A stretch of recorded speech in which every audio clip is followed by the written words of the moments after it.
বিশ্বজুড়ে মুসলিমদের বিরুদ্ধে ক্রমবর্ধমান ঘৃণা ও বৈষম্য ছড়িয়ে দেওয়া হচ্ছে কেন? মুসলিম হওয়া কি সত্যিই একটি অপরাধ, নাকি ইসলাম তাদের ক্ষমতার জন্য একটি হুমকি?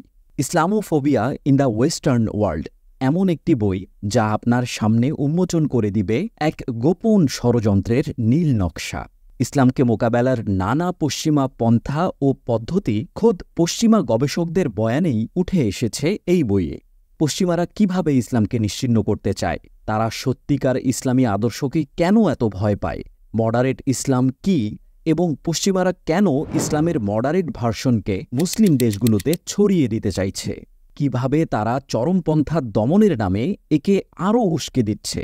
হান্টিংটনের ক্ল্যাশ অফ সিভিলাইজেশন তত্ত্ব আজকের দুনিয়ায় কিভাবে বাস্তবায়িত হচ্ছে, এমন সব ভয়ঙ্কর বাস্তবতার মুখোমুখি হতে আজই সংগ্রহ করুন ব্রিটিশ গবেষক অরুণ কুন্দেনানির ৩ বছরের গভীর গবেষণার ভিত্তিতে লেখা এই বইটি।